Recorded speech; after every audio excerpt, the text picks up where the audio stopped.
My best friend wants me to leave my own birthday party to drive him home after work and got mad at me for not making him my priority, so I am serving him a friendship divorce. I have been best friends with Jake for over 6 years. We work at the same company and plan to go on a work and travel trip together soon. This situation happened last Friday, which was my birthday. I had planned a big family gathering with over 20 guests, some of whom traveled over an hour to be there. Jake was invited, and he told me he would come.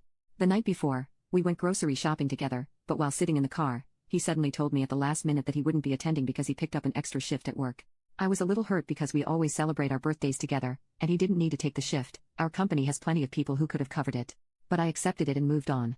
On my birthday, we were texting before his shift. For context, Jake doesn't have a driver's license and usually relies on public transport or walks.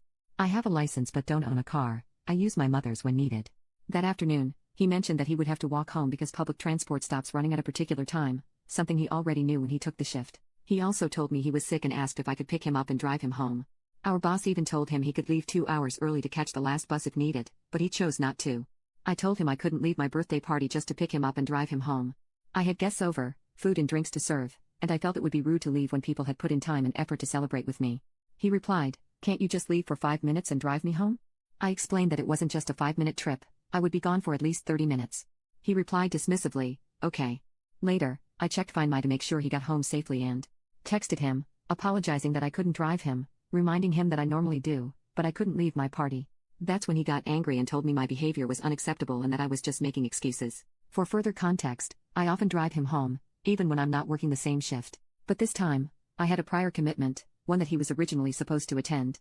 I reminded him again that our boss had told him he could leave early to catch the bus. At this point, he started arguing that the town is dangerous at night, but we've both lived here our entire lives, and nothing has ever happened to us. I always walked at night before I got my license, and another friend of ours regularly walks home late at night without issue. I tried to understand if something else was happening and asked him if maybe he was upset about something deeper and just projected it onto this situation. I might have worded it poorly, but he exploded at me instead of talking. I apologized if I said it the wrong way, but at that point, he wasn't listening to me at all. Meanwhile, he wasn't trying to understand my side either.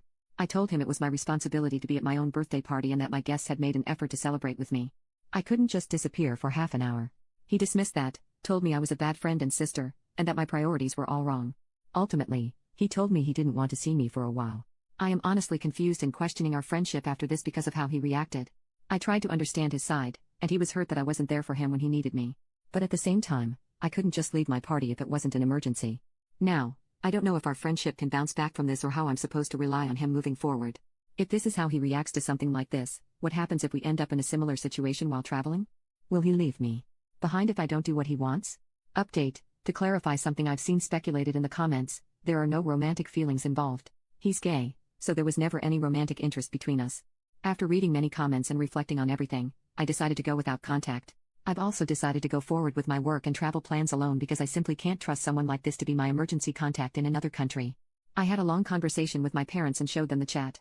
My mom broke down crying. She told me she'd seen narcissistic behavior and red flags in him for years, but things have gotten worse in the last few months. She said this has been weighing on her, and when she laid everything out for me, I finally saw the bigger picture. Even though it wasn't a romantic relationship, I now realize he was isolating me from other friends and family, always trying to make himself the center of my social life. He even tried to insert himself into most of my other friendships, and looking back, anytime I made progress in life, he would find a way to hold me back or drag me down.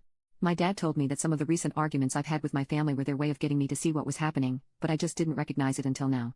He also said he's relieved I won't be traveling overseas with him.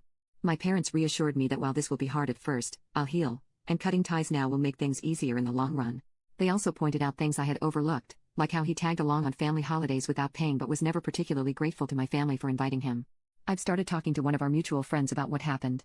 She's busy with the Super Bowl, but I'll tell her everything as objectively as possible once she's back. I don't want to trash talk him or damage his reputation at work, but if coworkers ask, I'll be honest about why I've distanced myself. I genuinely wish him the best and hope he works through his issues and finds happiness. But I'm done. My mom breaking down in tears was the final straw for me. Even though much of my social circle overlaps with him, I know I'll eventually sort everything out and move on. It feels like a friendship divorce, but this is a necessary step. I need to reevaluate who my real friends are and how they treat me, and I might need to cut ties with a few other people along the way. I texted one of my close friends, joking that we're getting a divorce and that I'm filing for custody of her. I hope she won't be manipulated by him, but right now, I need to be prepared for anything. This won't be easy, but I'll cut my losses and move forward, hopefully toward a better future, with better friends, ones I can trust and who put as much effort into our friendship as I do.